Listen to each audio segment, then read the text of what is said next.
Good evening, ladies and gentlemen, and welcome to our very first episode of Wrestle Rewind. I'm your host, Tommy T, joined by my usual partner in these adventures, Double K, and Smokey Z is here with us. He does not have a microphone in front of his face tonight. He is stuck attached to his vape, which is going to prevent him from being able to talk. Not that that's anything unusual for his condition. But it's his category for the night will be mute. So it's going to be myself and Double K. Folks, we're going to take a brief moment here just to tell you about what this show is going to look like. We've spent some time on other platforms talking about indie wrestling talents locally here where we live, and we were asked to see if we would be interested in talking about the wrestling industry and the wrestling world and giving our thoughts and opinions on it as a whole. So we've got an opportunity for myself and Double K and Smokey Z to share our thoughts about what we think is going on in the wrestling business. And we're going to do these shows weekly where we talk about news, headlines, rumors, thoughts, ideas. And this is not limited to one particular venue or another. We're going to be talking about the WWE. We're going to be talking about AEW. We're going to be talking about Impact Wrestling. We're going to be talking about Ring of Honor.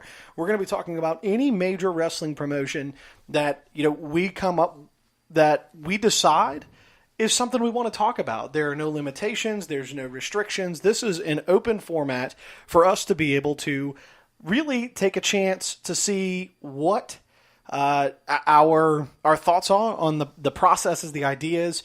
We are going to have the ability for our fans. They can actually go on to our Facebook page as well as the Spreaker app and communicate with us live here in the studio, and we'll answer questions through either Facebook or the Spreaker app as they come up.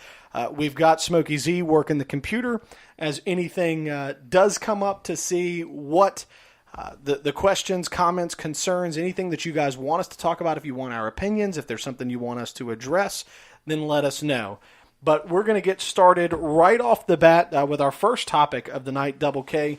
And let's talk about, we're going to start with the WWE because, they're kind of the kings on the block. It's kind of a big deal. Yeah. The pinnacle, whether people would like to agree with it or not, they really are the pinnacle of sports entertainment when it comes to wrestling. Everybody's going to have their own opinion of that, and I certainly appreciate anyone's thoughts that differ from it. But for me, again, they are the pinnacle. There's nobody else that's selling out 90,000 seat football stadiums. Well, just look at we talk about the test of time in so many different areas of just life in general. Yeah. There's been 35 WrestleManias. Yeah. They have truly stood the test of time. They've proven time and time again that they will take on all challengers. And to this point, to right now, Vince McMahon has proven that he will win. Yeah, without question, he has proven that he is willing to go the distance and really take his message and his style and put it wherever it is that he really wants to. Yeah. And he's made some not only some, but a ton of success. Yeah. In doing it. And some of that is directly related to his constant obsession with delivering a product that he believes is what the fans want. Now, with relation to the WWE, let's talk about the most recent major transition that we saw, which was the Superstar shakeup. Mm-hmm. So we saw stars shift from both sides of the brands. Is there anything in particular that you saw one way or another that you really either were pleased with or you were displeased with or you wished hadn't happened? Honestly, I love the shake-up shows. Like, this is kind of like the NFL draft for me. Coincidentally, which is tonight, and we're going to talk about the Superstar shake-up on the same night, but these are some of my favorite episodes of the years when they do this. I honestly, this time, however, did not see anything that I really didn't agree with or that I really didn't like. One thing that I think is going to be that I'm excited to see is now with Elias on SmackDown. Okay. Mm-hmm. It already appears to me that he's finally kind of stepping into that main event light that he's been missing out on Monday Night Raw. At Money in the Bank, Elias is going to go head to head with who may be I think Vince called the biggest acquisition in SmackDown Live history in the big dog Roman Reigns.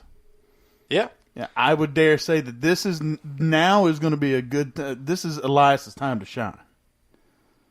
Yes. So for so long, we've seen that Raw has always been the favored show. Yes.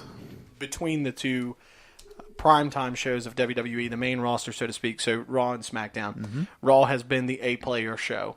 And it's been that way for years. Mm-hmm. And SmackDown was always on the coattails. Right. No matter what they said, no matter how they tried to bill it. Well, and even though, I mean, you could tell. Brock Lesnar, when was the last time you saw Brock Lesnar on SmackDown? Oh, before he left.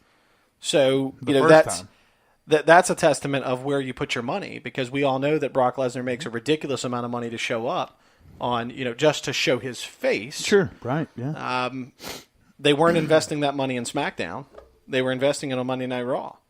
And, true to WWE's nature of Raw being the brainchild of Vince McMahon and him growing that show to the pinnacle that it has been at, SmackDown being the in some cases in the past, the stepchild, not necessarily the stepchild anymore. You and I have often had conversations about how the action has been better on SmackDown for the past couple of years than it has been on Raw. Raw tends to be more of the soap opera show that has a lot more of the talking segments. Right. So you mentioned Elias and his transition to SmackDown and where we might be able to actually see him shine. Mm-hmm. Now, here's my concern. One of the things that made Elias great on Monday Night Raw was his in-ring segments of being able to be on the guitar. Agreed. SmackDown doesn't have 3 hours for him to do that. Right. They've got 2 hours. So I think that you might see some of his character development stifled because he's not going to get that chance. And even if he does, what else are they sacrificing to give him that chance? Because those segments usually eat up 5 to 10 minutes of TV time. Sure. SmackDown's got 2 hours. If WWE plans on changing that when they move to Fox in October for SmackDown, remains to be seen. Sure. It would not surprise me. I think we're going to see a very different product of SmackDown when it gets to Fox in October. And the reason why is because Fox is very publicly pressing WWE to get a more edgier product that's more sports-based. Right. A little more attitude era. Yeah. And mixed in with some sports, right. Yeah. Sure. And so, we saw a variety of different moves. We got to see Rey Mysterio win over to Monday Night Raw. It's nice to see him back on the top brand, so to speak. The Miz making a change to Monday Night Raw, which that guy's come so far from his days when he first got to WWE, watching him get beat up by the Big Show as a member of Tough Enough, then getting all the way to where he is now, which in the past 6 to 9 months, he's put out some of the best work he's done in his entire career. Well, we really got a good glimpse of it at WrestleMania. Yeah. Finally kind of coming out of that safe shell. The Miz has been criticized in the past by peers and fans and any expert, if you will, that watches the product of just being too safe. And his defense was, well, I'm always here. I'm never hurt. Right. I protect myself so I can always be here to perform, which I get that. And I can appreciate it. Absolutely. I get it and I appreciate it. Because you know what? If you think about it, other than when he was making Marine 1 through 127, he's always been there to perform. Absolutely.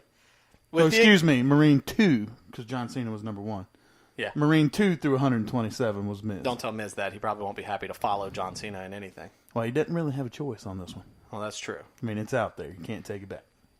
Fair enough. Fair enough. But But I'm excited to see him there. And one thing I wanted to point out, probably that really has my attention, is an actual, not so much a person or a performer superstar switching shows, but the United States title is now on Monday Night Raw. It's a largely kind of forgotten title. Yeah. They just really, they've tried to do some things with here and there. I mean, hell, they put it on John Cena for a while, and it kind of rose back up to prominence with the United States Open challenges that they were doing. And as soon as he doesn't have it, it just kind of falls back in to the back. Well, and they put it on Shinsuke Nakamura, which was not a bad decision, but I don't know what they did after they put it on him. Well, they didn't do anything. They didn't do him any favors. No. They didn't do themselves any favors. They kind of made him and the title irrelevant. I would go as far as to say, definitely Shinsuke a laughing stock now. They took a great performer, and whereas if I were in another room of the house when the show come on and I heard his music, I would come around the corner to join in with the chorus and to really watch his match. Honestly, I don't care anymore. His character's so far gone that I don't even want to see it now. Yeah, I'm not sure what their intent was. I don't know. We're not behind the scenes. We don't have insider information. Absolutely not. Maybe there's a master plan. Maybe, but I'm not sure. But let's continue talking about some of these other folks. We've also seen some switching back and forth. Some folks that went to one show and then now it looks like they're going back to another show. Or initially, it looked like we were going to see Andrade and Aleister Black and Ricochet headed to Monday Night Raw. It does not look like that's the case anymore. It looks like that they're probably going to be headed back to SmackDown, which probably is the right decision for right now. Raw has a pretty stacked roster, and my fear is that, and I'm going to say this openly, that you really shouldn't send any NXT talents to Raw because the only thing that they're good at is burying them on Monday Night Raw. Yeah, it's hard to argue. I mean, just, again, look at track records. Yeah. With the exception of the Shield, because right, they rose to prominence, but they haven't fallen. But look at how they rose to prominence. They didn't rise. They didn't get there by winning match after match after match. They got there by interfering in matches, kind of building their brand, so to speak. Yeah. I mean, how many times during this is for you, the CM Punk Ryback feud, how many times did the Shield interfere with that and cost Ryback the titles?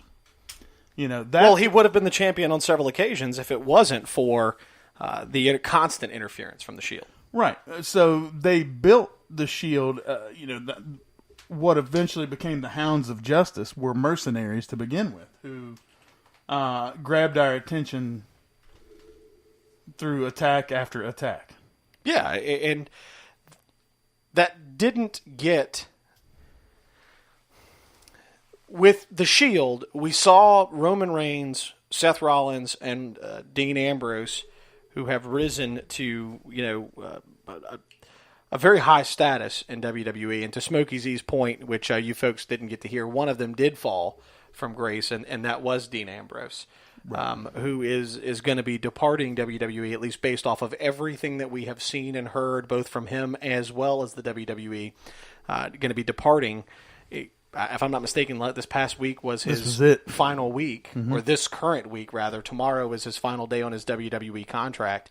And, they have said farewell and bid him adieu, this is probably one of the strangest scenarios that we've seen, and which sometimes makes me question it as to what's real and what's not, because we know that WWE now has acknowledged that fans are smart and that they use the internet and they use resources, and so they're doing their best to blend real life with kayfabe in order to keep people guessing. Well, I mean, whenever have you seen WWE give, other than Kurt Angle recently, a farewell tour to a performer who was actually not retiring or not leaving for, medical reasons, things like that? This is someone who supposedly, in theory, is leaving your company. Yeah. When's the last time that anyone got a farewell tour for that? I mean, I can't think of it. Or a going away party or anything. I can't think of anything off the top of my head that they've done it for. Kurt Angle being the most recent. Right, and that's what I'm saying. Kurt's retiring. Yeah, but it's the likes Dean Ambrose of, is leaving the company. Yeah.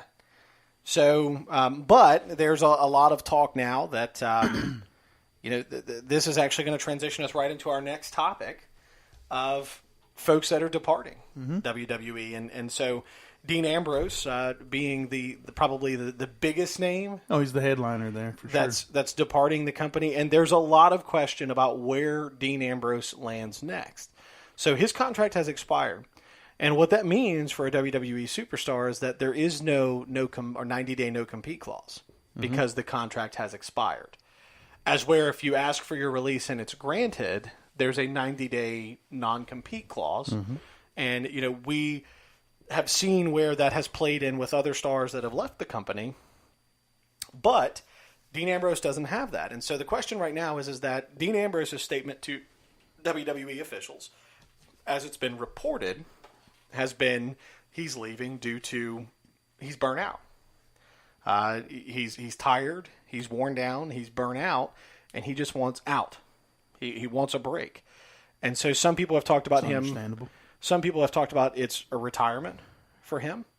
But then there are others that are asking the question is he merely having this conversation so that he can go join the likes of Cody Rhodes and the Young Bucks over at AEW? So hear me out hypothetically here. Let's say Dean Ambrose goes to AEW. Let's just say that happens. Who's he married to? No, he's married to Renee Young.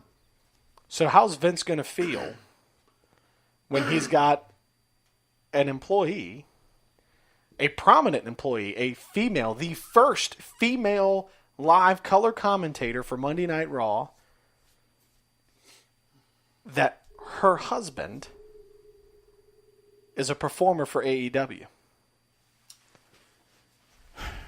How does that conversation go for a guy that we know doesn't like, when, at least based off of everything we've seen from him in the past, does not appreciate it? It's probably a better way to put it, when he's challenged. I mean, I think in typical Vince fashion, the only way he's going to respond and feel is he's going to start throwing his power around. Which, that's what worries me. And I think he's going to start throwing his power around. I mean, I think... Because the guy's got a lot of it. Well, yeah. I think, again, previous statements when we started the show, he's used to winning. Yeah. And one way or the other, whether it's Dean comes back, they let Renee go, however that all plays out, either way, it's going to be what Vince wants it to be. Yeah, I don't think that there's a scenario here where Vince doesn't get his way. There might be. There's a part of me, though, a big part of me does not believe that Dean Ambrose is going to pop up in AEW. It's such an unknown world in the wrestling business as to who's going to end up where. A year ago, we would have never thought that there would be another major wrestling promotion that's going to try to go to bat with WWE. We would have never thought that a year ago. Right. AEW has shown up in blurred lines immediately. Yeah, they have. So, we're going to talk a little bit about them in a couple of minutes, but I learned a couple of new things about them today that makes me wonder if they're really going to step up to the plate the way that you and I have talked about, that we're fearful they should not. So, but to continue on the actual conversation about the WWE departures, we have, the other recently announced departure of Goldust. So Dustin Rhodes is now officially parted ways with WWE. He is going to be performing at Double or Nothing against his brother, where we're going to see Cody Rhodes versus Dustin Rhodes. One last ride. One last ride, which the entire gimmick that they're pitching for this, I love. But does that hurt WWE to see Dustin Rhodes leave, to see Goldust leave at this point? In my mind, it does a little bit. Again, I don't think it. I just don't see anything ever truly hurting WWE long term. Right now, sure, when fans see Dustin Rhodes wrestling Cody, it's going to be a great match. One time. It's going to be a great match one time. And done. So where does that affect WWE long term? As far as Dustin Rhodes goes, I don't see that affecting WWE long term, because it's going to be a one-off match. Well, but we don't know what his contract looks like for AEW. We don't know if he's going to be around for a year, 6 months. I mean, we just don't know. So right now we have to treat it as if it's going to be a one-off match. Yeah. I think the biggest match that he can have in AEW, as far as Goldust goes, not Cody, as far as Dustin Rhodes is concerned, I think the biggest match that he can have there, he's getting ready to have it. Yeah, I mean, I would agree. As of right now, knowing what that roster looks like, I don't see another match involving Dustin Rhodes that I would be like, oh my God, that's going to be a great match. I need to see that. So here's what breaks my heart a little bit, though. We're going to see two very talented individuals in Dustin Rhodes and Cody Rhodes, the sons of the American Dream, Dusty Rhodes, a WWE Hall of Famer, a legend, an icon, every moniker you can come up with, the guy owns it. And that match is not happening in a WWE ring. Yeah, I mean, it's, again, from that standpoint, yeah, it sucks right now. As far as the worst possible thing that could happen to AEW is that the match is not a really good match. Yeah, I don't see that happening. I don't see any way that happens. As far as in-ring performers, Dustin Rhodes has always been really, really solid. Goldust was always solid. And he got better. Some of the best work of his career he's put on in the past few years. Right. I mean, he got himself back in shape. He's the last few years he's been in better shape than he was when he probably started out, wearing red cowboy boots and trunks as just Dustin Rhodes. Yeah. I felt like Goldust was one of the most underrated performers ever. A Hall of Famer for sure. Should be. I mean, I would think we could assume that Goldust is a Hall of Famer. One of the better power slams that you're going to see. But just from a pure gimmick or character. Oh, yeah. Everything from the Shattered Dreams productions and the Attitude Era to he knew how to keep himself relevant. And he poured everything into that. Yes. And like I said, he had some intercontinental title reigns and some tag team championship reigns, but I felt like if we're going to talk about anybody ever that deserved to hold the WWE title at least one time, there were some periods in there where Goldust should have had that gold around his waist. Yeah, and it's sad that it didn't happen. It should have happened. At least from my perspective as a fan, there's going to be others that don't feel that way. But it should have. He was a tremendously talented individual, still is. It will be very interesting to see what that match looks like for AEW when it takes place. I'm going to be watching it. I can tell you that. Oh, absolutely. I'm going to support AEW in the sense of it's going to be interesting to see what they can do. Well, I mean, let's go back to the Monday Night Wars when we had the WWE and we had WCW. Yeah. How much more exciting were Monday nights when it was a competition? Yeah. when everything was head to head. You had 3 hours of this. I mean, I'm known to be a channel flipper. Yeah. But I was wearing buttons out, man, because I wanted to see what Sting was doing over here, which he was doing absolutely nothing but standing in the rafters. Yeah, but you waited in anticipation. I could have sat there for 30 minutes and watched him stand in the rafters and stared at the ring just as if he was in it performing, because I wanted to see what was next, because what are they going to do and how was WWE going to top it? How was this going to work? So back and forth, back and forth. Well, since we haven't had that, Monday nights, Tuesday nights are somewhat predictable. Yeah.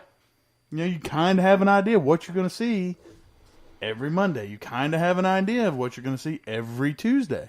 Yeah. But now we've got a challenger in the mix that, again, I said it a little while ago, is blurring lines. So yeah, it's it's going to be interesting. Long story short, for whatever AEW is going to look like 6 months, a year from now. Yeah, we'll see. The next one that I wanted to talk about was Luke Harper. So he recently requested his release. We saw a very lackluster appearance from him at WrestleMania when we were there. Oh, it looked like he could have cared less to even be there. Yeah, I mean, it looked evident that way just from his walk to the ring, that he was not thrilled. Well, I mean, he's a great in-ring performer. I was going to say, he's an extremely talented performer who has nothing to do, apparently. Yeah. They had him in the Andre the Giant Memorial Battle Royal that night. And as they pranced all of the superstars pretty much, except for a couple that got introductions to the ring, I feel like he made a statement that night by walking out way behind everybody else. He did not walk to the ring with the pack. I feel like he was making a statement, almost like a sit-in. Yeah. And like you said, it was just kind of performance in the ring. Yeah, he just didn't look like he was into it. Apparently, WWE is going to deny his release, and it is speculated that they have done the same thing to him that they did to Neville, which was they added his injury time onto the end of his contract because he missed it. So that's going to hold him in WWE probably until 2020 at this point. And he's going to get the Neville treatment of he's just not going to do anything. You're just going to take what you get, and you're not going to get very much. No. That's so unfortunate, though. But, you know me on the business side of it. I get it, because where's he going to go? And we all know. Well, yeah. If he's going to continue wrestling, he's going to AEW for sure. Now, and one of the things that we talked about, or that has been talked about, not us, but Chris Jericho made a comment recently that WWE talents need to be very cautious of asking for their release, expecting AEW to pick them up just because they're from WWE. Mm-hmm. Chris Jericho has said that that's not the case. If you think that just because you've been in WWE that AEW wants you, then you're mistaken. Yeah. Because your value may not be what you think it is. Well, and I think that is part of the problem. Or potentially part of the problem. I think a lot of the people who are asking for releases and things of that nature in order to go to AEW are doing so thinking that they're going to go there and immediately become the man or the woman. Yeah. But I think that's a very naive approach. Yeah. I mean, look at you've got people from New Japan showing up. I mean, obviously Jericho's there. Jericho's been everywhere. Yeah. WCW included. ECW. WWE. Again. New Japan. Rocky Mountain Pro. Yeah. Everywhere. He's literally wrestled in every single organization that we could probably sit here and pull out of the air. But yeah, I think if they think that they're just going to go over there based on the name that they've made in WWE and all of a sudden become the megastar that they couldn't become in WWE, a lot of these people are going to be, in for a rude awakening. Yeah, again, I think it's just a naive approach. Sure. But moving on to our next topic, this is something that I'm curious to see what happens with, and that's Sasha Banks. Mm-hmm. You know me, I'm a fan of giving credit where credit is due. She is a tremendously talented performer. She is part of the four horsewomen that really did bring the women's revolution to life for WWE. And there's a true testament that has to be appreciated there for what she's done for the women's division in WWE, and how many matches she headlined with Charlotte Flair and how many firsts that she's been a part of. However, the news of her and Bayley reacting very poorly to losing the titles to the Iconics after WrestleMania, we know some folks that are in the wrestling business, and there's a lot to be said for your morale and the temperament of your attitude backstage. Mm-hmm. Absolutely. That can make or break a career easily. And, I'm not sure that was the best choice for them. I agree that sometimes you have to throw your weight around when you know what you're capable of. But I don't know really where WWE is headed with the women's division right now. I mean, we've got the women's tag team titles, which I'm a huge fan of. I think that was a great idea. It's great use of the talent that really weren't getting spots on the show. So I'm an advocate for that. However, I'm just not sure where they're going with it. And here's what I mean by that is, if you're going to let Sasha Banks walk away because of poor attitude or morale or whatever that is behind the scenes, well, I understand that. But if you're going to do that while you still let some of these folks that are just awful in the ring still go out there and perform, I don't know that does the fans any justice. And so... there's a certain point here where you have to start thinking as a fan, does WWE even care? Or are they more concerned with the politics backstage? Well, I mean, how many times have we had that? I mean, that very conversation right there. That they don't care. Right. It also ties right into what I was saying, where for so long now, it's only been WWE. There's been nothing to compare them to. They really haven't had to care. Right. About what the fans think. And, I mean, if we really take this a little deeper, it wasn't until the emergence of AEW that you saw united as one, the McMahon family, Vince, Stephanie, Shane, and Triple H, all in the ring together, acknowledging the fans. Yeah. And promising a different product.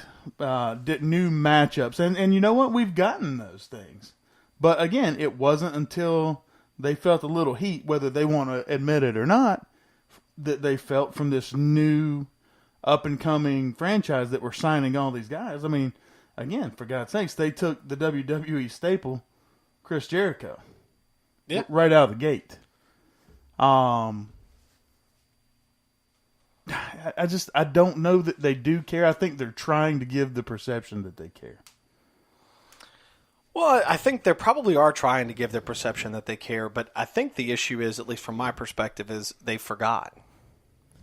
And they didn't forget because they don't care. They forgot because that competition didn't exist. Right, exactly. There was nothing. There was nobody they had to strive to beat.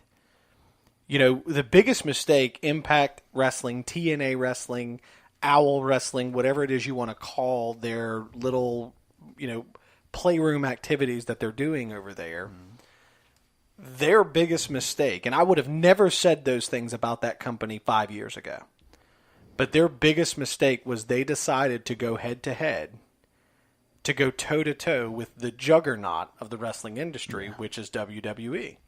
So I'm going to transition right on over to the next topic, which is the AEW acquisitions and chances of putting up a fight. So I don't know what AEW is going to look like 10 months from now, a year from now, 6 months from now. I don't know. I don't think any of us do.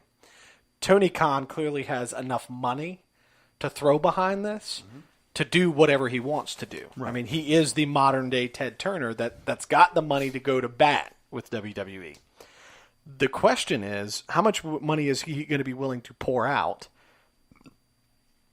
And what's the return on the investment going to be? So an interesting trademark that they filed for recently, sometime this week, is Tuesday Night Dynamite. Was filed for by AEW.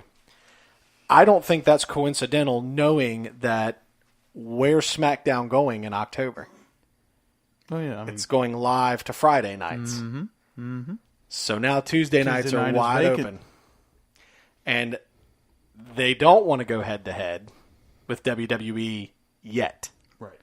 Right, and it's smart. So they're going to take think about it yet. Yep. So they're going to take a vacant night and give us a wrestling product that I read through a transcript of an interview with Tony today, where he talked about his idea, and they asked him if he was ever going to be an on-screen character, and he flat out said no, I'm not going to be.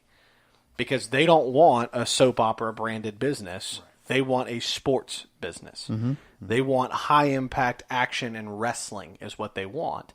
And if you saw All In, that was what the Elite delivered on. Yeah. Was they put together a great wrestling show. Mm-hmm. Yeah, there was some segments in there that were entertaining. They were in there for the added value. Well, I mean, there has to be. Right. Because that's what fans expect. Right. But it wasn't something that was comedic across the entire thing. It wasn't a soap opera that takes you 6 months to build. Mm-hmm. They didn't have that. They went with something that was just going to be authentic right off the bat, and I think that's what he's committed to keeping. Well, it's fresh, it's new, it's completely different from what we get. Like I said, as it stands right now, Monday and Tuesday night, you know what you're going to get. Yeah. It is so freaking predictable. Unfortunately. Oh, absolutely, it's unfortunate. I mean, but at the same time, there's so many different storylines that could be offered, so many different angles that WWE could go. They just don't, because they don't have to yet. Well, right. They haven't been challenged in so long to step outside of their comfort zone. Right. So we're going to see what that looks like a little bit later on, this year as AEW gets underway, now announcing their second event. So it's just going to be interesting to see what that looks like. Double or Nothing, without a doubt, is probably going to be a spectacle. I'm curious as to, so if you think about what the production value was of All In, they went very low key. Not a lot of technology, not a lot of who's and ha's. The stage wasn't anything grand. It was just a simple production product. Right. What that's going to look like now that they're an actual wrestling organization. Well, they're probably going to raise the bar a little bit higher, but I don't see them going crazy. I don't see it going nuts, because I feel like they are trying to keep it fresh and new and give you something completely different than what we already get. Yeah, I mean, I agree. And don't get me wrong. Like, I love what we already get. Just a couple weeks ago, we were 12 years old again, sitting in the stands at MetLife Stadium watching WrestleMania. Me, you, Smokey Z, and CPW heavyweight champion Sledge Gibson was with us. That's right. And we were 12 years old again, screaming until we couldn't feel our throat anymore. Yeah. So don't get me wrong. I absolutely love what we already have, but I think, and I hope, that AEW is extremely successful to where now they have to push, the WWE creative team to be better. Yeah. Now they have to care about what they put out. Because, you think, again, go back to the Monday Night Wars, like I said. They played off of each other. They were trying to constantly one-up each other. And there was no way in the world on a Monday night you weren't watching. Right. Both shows. No, and that's very fair. It was an era of wrestling that brought a very different vibe than what we've had for the past several years. It's not something that is, so easy for us to reminisce now, because it's been so long. It's been so long since we've had the ability to compare WWE to anything. I mean, it really has been. And that's something that we just have to work towards with getting used to that again, if that's what it looks like. Because we don't know what that's going to look like. And we won't know until it happens. Right. So I'm going to move on a little bit now from the AEW conversation, and we're going to go back to WWE. And I want to talk about some of the changes that we've seen and just some of the other things that are going on. And folks, we are going to spend a decent amount of time in this particular episode with WWE. This will not always be the case. Well, I mean, they've had a lot going on. In the past couple of weeks. Just in a 2-week period. So speaking of WrestleMania, there's a superstar that lost at WrestleMania that we have not seen since then. And that is the former WWE champion, Daniel Bryan. And the rumor is that he has suffered another injury. And it is believed that it may be another concussion. I'm a firm believer that if Daniel Bryan has another concussion, his wrestling career is officially over. It took WWE 2.5 years to clear him this past time. Yeah. I do not see that happening again. No, I mean... As unfortunate as it would be, and I would never wish it upon anybody. No, I mean, I'm not the biggest Daniel Bryan fan in the world. I'm just not. However, he's an extremely... one of the better performers in recent memory. He's an extremely talented performer. He brings something to the show every time he's there. Whether you like it, whether you hate it, love it, whatever. The new Daniel Bryan character, I couldn't stand him. But that's a heel's job. But you know what that did? Where I'm going with this is the Daniel Bryan that came back was bland and stale, and for lack of anything better to say, I could have cared less if I watched him perform or not. Because he was trying to capitalize on the same momentum that he had when he had to retire. Yeah. And it just wasn't the same, though. No, it wasn't. And fans wanted it to be. Everybody wanted it to be, but it wasn't going to happen. It wasn't there. So taking me as a fan from, here's Daniel Bryan, let me see what else is on TV tonight, to I cannot stand this guy. Now you've done your job. You have created a feeling. Right. An emotion. You've elicited an emotion. Exactly. If it is another concussion and if he is done, that will be a blow to WWE.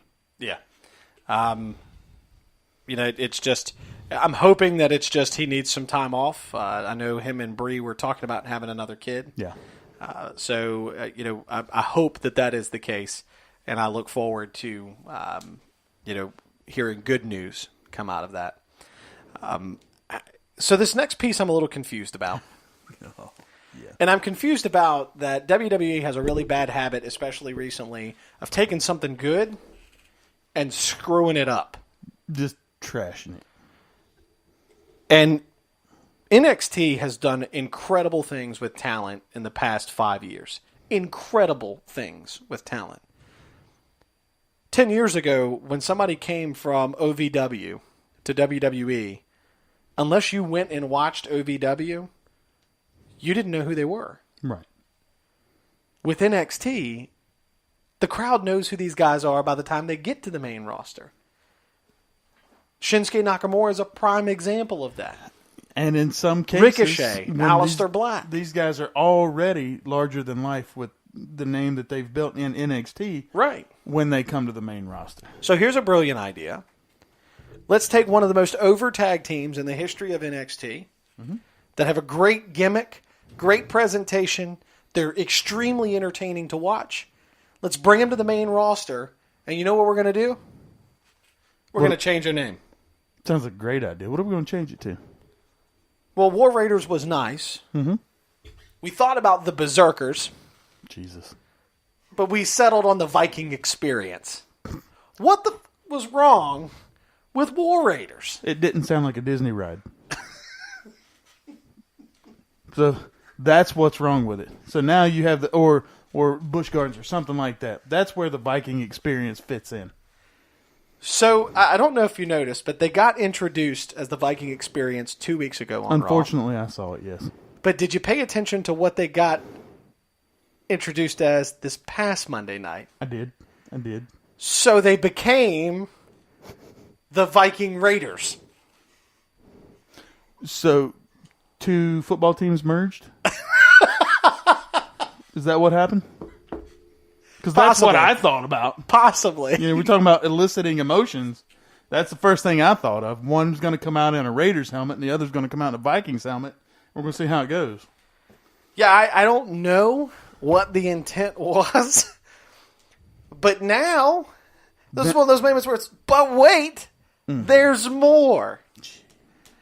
So somebody get Vince away from the keyboard.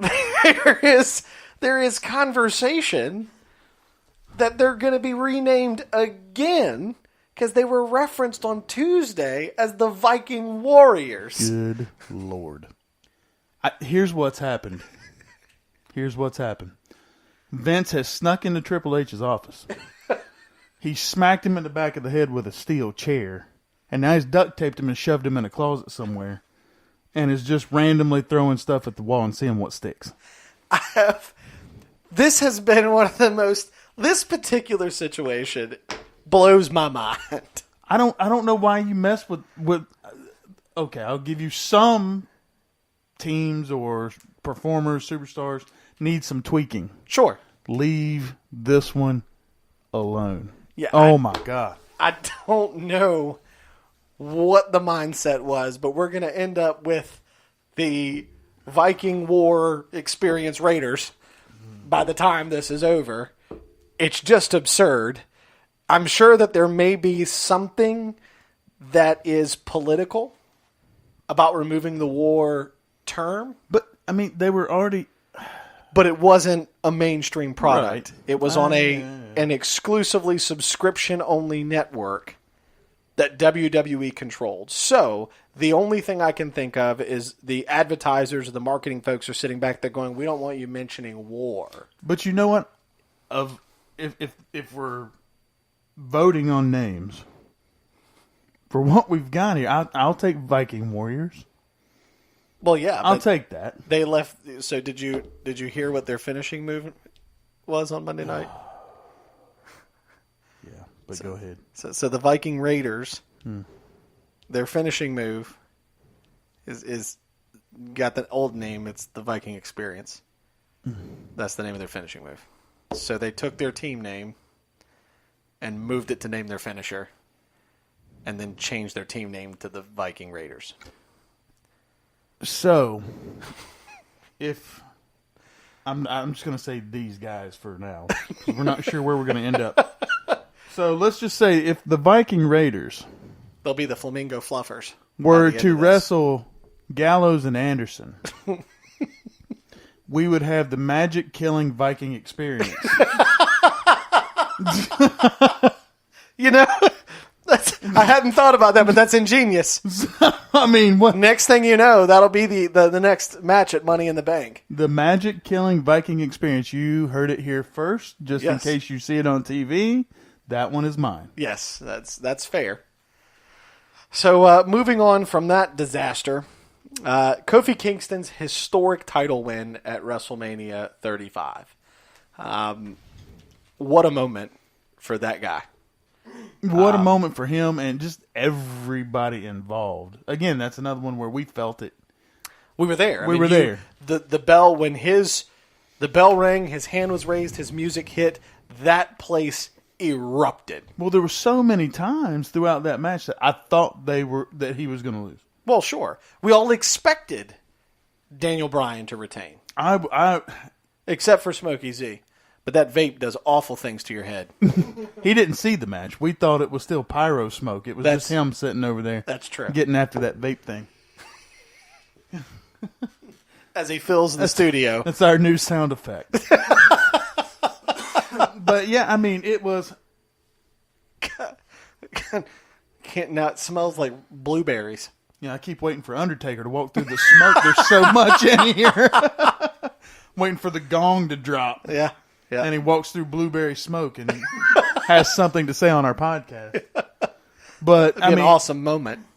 Yeah, yeah. I wouldn't have anything else to say. No.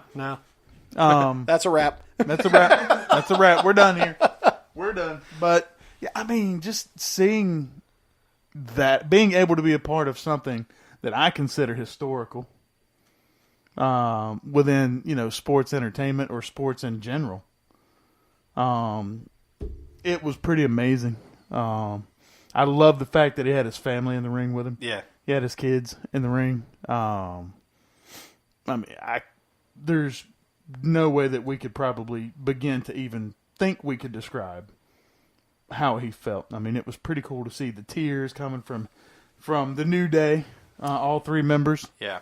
I mean, it was just a great moment for everybody that was involved. It was an honor for me to be there. For all of us, this entire cast to be there. It was huge. It's a moment I won't forget.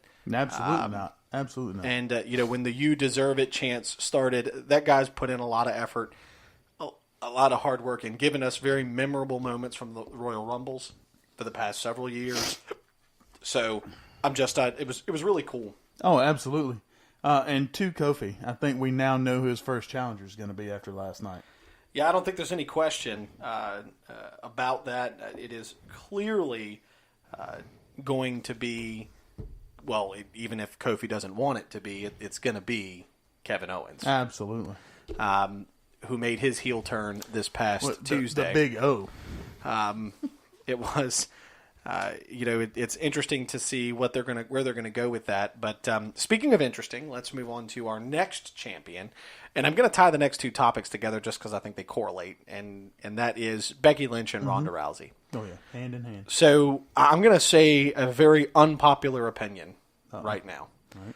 And, that's probably one of the things that this show is probably going to become known for, is we're going to have some controversial opinions of how things happened. And there's going to be a lot of people that are not going to like what I'm about to say. We tend to do this, though. But it's something I believe. I'm not saying that it's God's honest truth. It's just what I believe.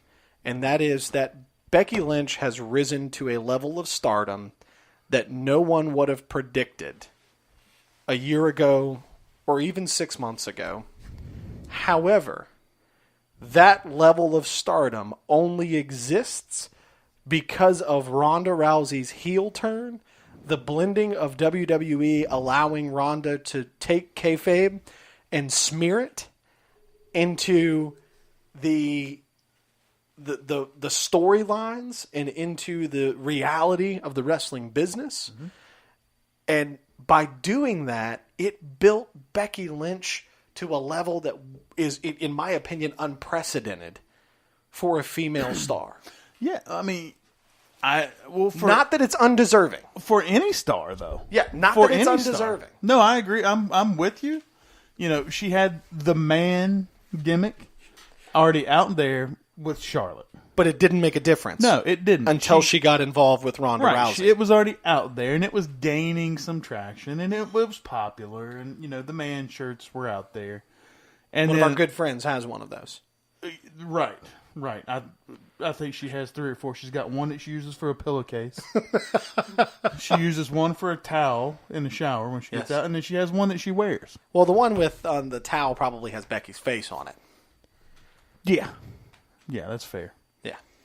So, but the important part for me here is that I don't want anybody to take away that I'm trying to say anything negative about Becky Lynch. That's not what I'm trying to do here. Becky Lynch is deserving of what she's done. She was just in the right place at the right time to take advantage of the Ronda Rousey spectacle. Because I guarantee you, WWE's money was not on Becky Lynch being in the headline of WrestleMania. No. Look back through history, though. How many superstars, male or female, were just fortunate to be in the right place at the right time and just take off? Yeah, and there's not many of them. Austin is another prime example. John Cena. Right place, right time. Right place, right time. Gimmick was right. Environment was right. And they just drove it home. Yeah. In my opinion, Becky Lynch has been the most recent example of someone reaching and grabbing that brass ring. Absolutely. That Vince McMahon talks about. However, I'm still going to hold true to my fact that there is no women's main event at WrestleMania without Ronda Rousey's name on the card. Right. Now you had 2 flames in Charlotte and Becky. Yep. Ronda Rousey was the gasoline that they threw on those flames to just flat blow it up. Absolutely. And, a lot of questions right now up in the air about Ronda Rousey's future. She's taking time off to start a family with her husband. She had to have surgery to repair her hand that she broke in the WrestleMania main event. Mind you, she finished the match despite the fact that she broke her hand early on in the match. Within the first 5 minutes. And she continued to wrestle. And never once did you see her ask for somebody to wrap her hand up, or she didn't withdraw. She didn't stop taking bumps. She was full on go the entire time. And gave everything she had. And I respect her for her coming into a business that she really should have struggled to get into because she had never done it before. But she came in at WrestleMania and took off. Yes. And she destroyed the expectations that people had for her. And she gave a sense of credibility to the women's division that they didn't have before she got there. Not necessarily because they weren't capable of getting it. They just weren't there. They were missing something to drive that final pitch. Well, they got it. And they found it in Ronda Rousey. So that's all I'm going to say about those two. Sure. Now let's talk about something that when I saw it on Monday night, I was confused by whether or not I was seeing a new horror movie that was interjecting Mr. Rogers into Sesame Street. Fair. Or was I dreaming of what they did to Bray Wyatt? Well, long story short, and then we'll double back around and talk about it. They turned Bray Wyatt into a dreadlocked, tattooed Mr. Rogers. What in the hell are they thinking? So I'm hoping there's more to this story. I really do. I'm hoping there's more to this story. I went back and I've watched the video several times, and some of the things he says, and then the chainsaw cutting up the Bray Wyatt poster, I'm thinking there's more to this than what we're seeing. Well, sure. I mean, that's the first time that we've seen him in a long time. Yeah, but he looks great. He looked better than he's ever looked. Looks like he's in better shape. Right. He's sure not as husky as he once was. No pun intended. He So- got a little head nod out of you when you said husky.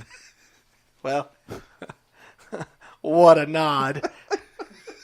So, I just don't know where they were headed with that. I don't. I'm hoping we get more out of this story. But for the first showing, now, business me, if I pause everything for a second, Scale it. Business me says this is ingenious. Because what did it do?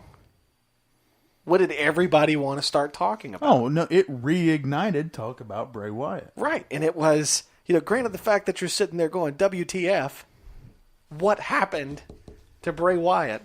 Yeah. Now you went from being the eater of worlds to fireflies in a kid's toy chest. Firefly Funhouse.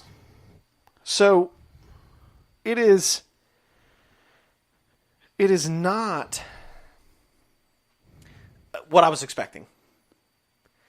And it also doesn't align with the cryptic hand puppet gestures that we've seen. Right, but you know what that did? And we've talked about it at the beginning of this show 2 or 3 times. It took away the predictability. Everybody knew in those vignettes when you saw a buzzard pop out of a box.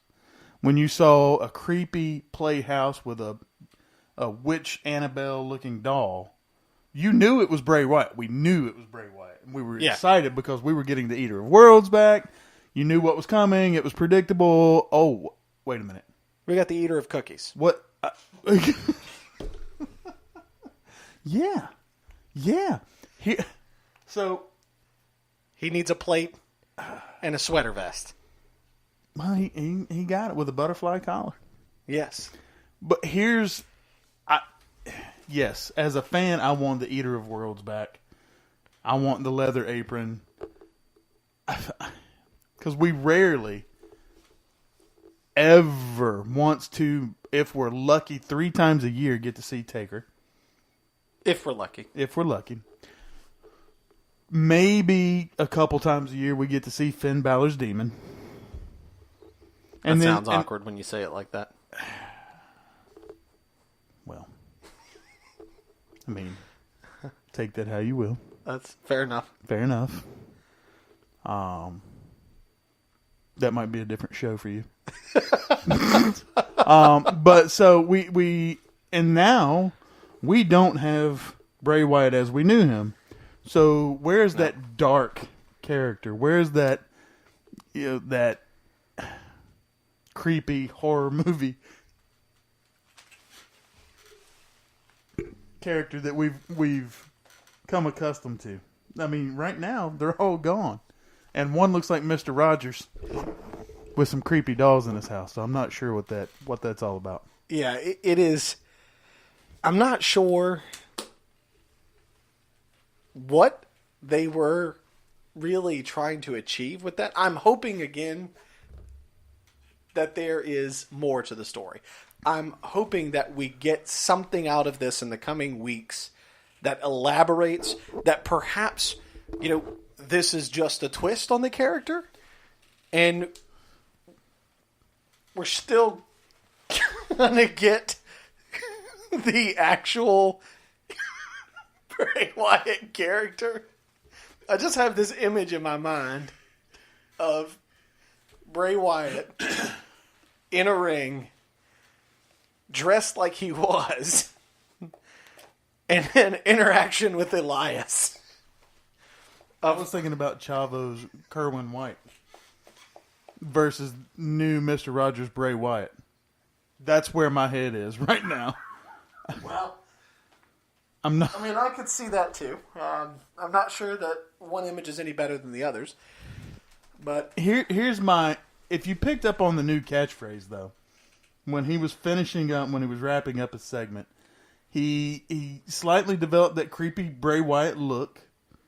And whereas normally he would say, follow the buzzers, he said, all you have to do is let me in. Yeah. So that right there, because every other piece of this segment, I was sitting in my recliner, my eyes were wide open and my jaw was on the ground trying to figure out what in the world I was looking at. Yeah, it was kind of like watching another rerun of The Hardy House. Yeah, The Ultimate Deletion. It was... Yeah, that was kind of brutal. Yeah. You and I had that conversation. I don't want to have it again. Moving on. Got it. But just the fact when the let me in thing. There's more to this story. Gave me hope that there's a whole lot more to this. Yeah. Because I don't know what else you could do with Bray. Yeah, I don't, other than maybe some milk and cookies. That might be the only thing that he can do. And I don't even know that would fix it. But I'm hoping that there's more up the sleeves of WWE's creative team than what we saw this past Monday. I mean, there's got to be more up their sleeve. I'm putting a lot of faith and hope in that. I still have to give them credit because they pulled off a massive swerve with this one. Yeah. Absolutely. Like, I never in a million years would have expected Bray Wyatt to come out in khakis, a red sweater with a collar, and in a fun house. Yeah. A Firefly fun house. Come on, man. So, let's wrap this up for one night for our first live episode of Wrestling Rewind. And let's just kind of recap the conversation and finish up our night. Clearly, there is a lot going on in the world of the wrestling industry right now. WWE, AEW, so many different players coming into the field. Indie wrestling being, at least based off of the folks that we've communicated with, in better shape than it's been in probably a decade. I have to agree with that. So, we have, in some of our other platforms, we've got the ability to spend some time with those folks as well, and it's given us some insight into that business. But, with what we're going to try to do with these shows, folks, we're going to really try to scrounge up some headlines and wrestling news from across the industry. And we're going to focus on talking about different things. I mean, there's nothing that's off limits, nothing that is, that's off the table for us to discuss. What I would encourage the fans to do that do listen to this program is to either reach out to our chat line, send us a message on Facebook, or you can send us a message even more off the air. These episodes are going to air every Thursday night. And we will do our best to keep them as regular as we can. Despite maybe some vacations or things of that nature when they take place. And even then we might bring in guest, co-broadcasters. We get vacations? Yeah. Oh. Yeah. Yeah, that's going to be a thing. So there may be weeks where one of us is here and the other one is not. I'm going to need that in writing. Yeah. So we're going to do whatever it is that we can and what you guys want to hear us talk about. If there's something in particular, the more interaction we get with the fans, the better these conversations will go. And there is still so much that we could talk about. Some of these episodes are going to last a lot longer than an hour. It just depends on the night and then the topics that are going to come up. And tonight, this one, Smokey Z, what did we run? A little over an hour on this one. Yeah. And then we're also going to be bringing in guest commentators from across the platform to include some indie wrestlers that are local, as well as just folks from our circle and giving folks an opportunity to hear different voices, different inputs, and different thoughts. So Double K for our first episode of Wrestle Rewind. What do you want to say to the fans? Well, for anybody that was listening, I want to say thank you for tuning in for our very first episode. This was awesome for us to do. We've had a lot of fun. If you couldn't hear it, obviously we are very opinionated, and that's the bulk of what this show is going to be. These are our thoughts. These are our opinions. Feel free. Feel free to message us like Tommy T said. Hop on the live chat during the show. Let us know what you want to hear. Let us know what you want to talk about. And, we'll be more than happy to include that in any of our shows. Well, folks, that's going to wrap up our very first episode of Wrestle Rewind. This Bray Wyatt stuff is still stuck in my head, and I'm having a really hard time getting past it. But I was just rewatching that clip, and it is more comical than anything else. But folks, to wrap up this evening, as usual, we're going to do everything we can to talk about the things you guys want to hear us talk about. We are excited to have this ability and this time to bring this to you. And again, this is really an opportunity just for us to talk. We're going to be bringing in other folks to get other opinions. However, again, every Thursday night, myself, Double K, Smokey Z are going to be coming to you to give you guys an opinionated show of what we see and what our thoughts are on the wrestling industry. In case you missed it, this is Wrestle Rewind, and we will be coming to you live every week, every Thursday. I am your host, Tommy T. I'm joined by my co-host, Double K. And we have Smokey Z behind the scenes. You'll be able to hear from Smokey Z for the first time next week. Folks, thanks for joining us. We appreciate your time, and we look forward to coming to you live next week for the second episode of Wrestle Rewind. Have a great night.